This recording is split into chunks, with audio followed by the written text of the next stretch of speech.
Hey guys, so today is my second ride on my 2020 Beta 500 RRS, and I'm going to be doing a first impressions, so to speak, video, and taking it pretty mellow today, riding a forest road that's got some rocks and semi-technical parts, but fairly mellow ride.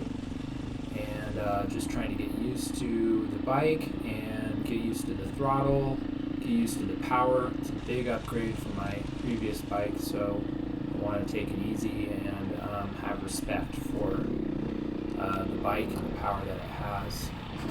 So I guess I'll start off by saying the first thing that I notice about this bike that I really love is the way it looks. I think that's important. It is to me. It looks really, really good standing still, and I don't know. It feels good to be on a bike that has good styling, and the Italians, they're known for that. So that's the first impression that I have on the aesthetic of the bike. It looks really, really good. It's really well designed. Once you do the tail tidy, it really has a great look. I think the stock exhaust looks really, really good, and some bikes, it doesn't. Overall, I'm really happy with the look of the bike. And secondly, I'll go into the feel of the bike as far as ergonomics. It feels really, really nice on the trail. Feels good while standing, feels good while sitting. I do have an aftermarket seat, concept seat, so that helps a lot. The stock seat's really, really bad. So it feels really balanced. It feels really light and nimble. And the controls are comfortable, easy to reach. And the bar, the stock handlebar setup is really, really dialed in. They did a really good job designing that. And so the foot peg placement, snake, and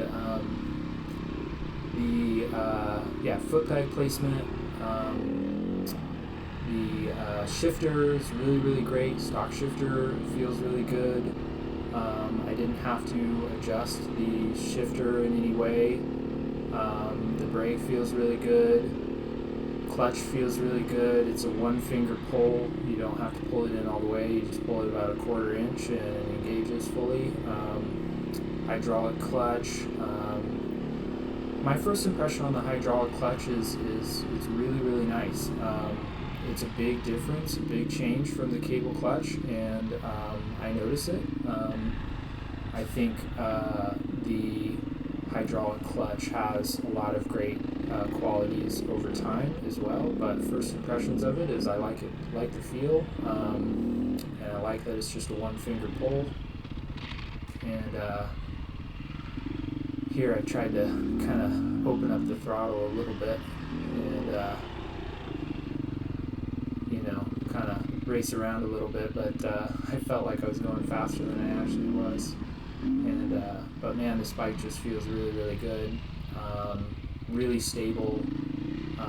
Even though it has tons of power, it also feels fairly tame if you manage the throttle correctly. It feels tame enough to just kind of putt around, following my friend here. Now I'm out in front and I get to open it up a little bit more, and feel the power of the bike and feel the stability of the bike over the terrain.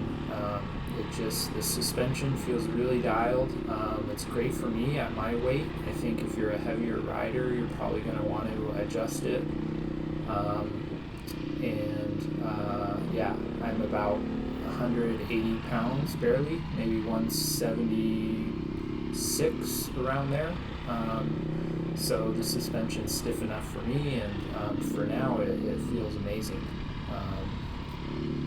It is a much tougher ride than my previous bike. I mean, you're absorbing a lot of the impact of the terrain, and also because of the power of the bike, it's constantly trying to just rip your hands off. So it's a lot harder work to ride this bike than I expected, and that doesn't have anything to do with weight. I think it has to do with the suspension and the power of the bike. It just really got to hold on. So after today's ride, I was pretty drained. By the end of the ride, I was having to sit down a lot because I felt tired. But let's see, what else? Talked about suspension, talked about looks, talked about feel, talked a little bit about power. Let's talk about the gearing. So I've got the stock 15 tooth front sprocket and 48 tooth rear, and it's pretty wide for trail riding. I'm not doing any single track today, so I didn't notice it being a downfall. For this type of terrain, it was amazing. I pretty much kept it in second gear most of the time, and then third gear a little bit, but third gear tends to be a little too fast for me for now. So second gear, mid to lower RPMs, felt really nice on this road. So when I start testing the bike out on hill climbs and more technical single track, I will make the decision whether I need to change the gearing to make it shorter, but for now it feels really great, and the bike has so much torque that you can be lugging it in second gear and no problem, and the bike never dies. You can come almost to a complete stop in second gear and it still keeps putting, so that's really nice. I know some of the other bikes that are competitors of this bike, they have flame out issues, especially in the beginning. So there's various things you can do to fix that and remedy that, but this bike does not have any problem in that compartment. Let's talk about the sound and the exhaust. My first impression is I just love the sound. It sounds like a roaring lion, and even when you're just putting around, it just has a really nice grunt to it. How are you? And I really like that. So I'm not going to upgrade the exhaust. The stock exhaust is really loud and really throaty and has an amazing sound. So my first impression of that is couldn't be any better. First impression of the fuel tank. Let's talk about the fuel tank size. So I believe it's 2.4 gallons, and today's ride, we rode for about 2 hours or so, and I'd say my tank was about 3/4 full by the end of the ride, so that's really surprising. I thought that this thing was just going to drink gas. So for right now, I'm not going to upgrade the tank size to the 3.5. I think it's good for the type of riding I'm going to be doing, and I'm not planning on doing much street riding, just connecting trails. So I'm not sure that I'll need the 3.5 gallon tank, but we'll see. If I start traveling with the bike and doing longer rides, I may change my mind. But for right now, I'm pretty happy with the fuel tank size and the miles per gallon that I was getting. So on that note, that's good. My first impression of the handling of the bike, which I guess goes along with the suspension and the weight, is it just feels really stable, and it feels like you're riding on a rail. I mean, the thing just threads the needle, and I know I'm on a forest road and I don't need to thread the needle, but there are a lot of sections of this road where you have to navigate, in between rocks and find the best route, right? So the bike I felt very confident picking routes and navigating the rocks. And like right there, that like, quick little change of direction, quick little pivot, is no problem on this bike. It's very, very nimble. It feels very light on its feet. And Beta did a really good job of balancing the bike, and the power to weight ratio is really, really impeccable. So you just feel like a cat, right? You feel like a nimble lion on this thing, and it is very confidence inspiring. I know people talk about,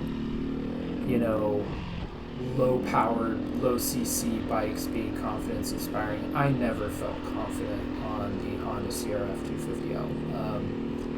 It just lumbers along and doesn't have the power you need when you need it. Doesn't have that maneuverability, and doesn't have the reflex, right? You can't react to obstacles, change direction quickly. You can't throttle out of situations or over rocks. Like in this section here, I'm just blasting over rocks, and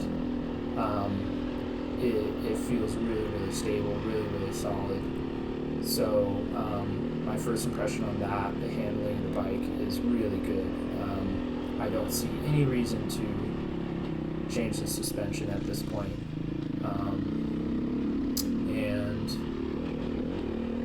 Let's talk about the tires real briefly. The stock tires are good. They feel pretty good on the trail. They are like a European Michelin tire, so they have a lower knob than probably what I'm going to buy when I upgrade or replace the tires.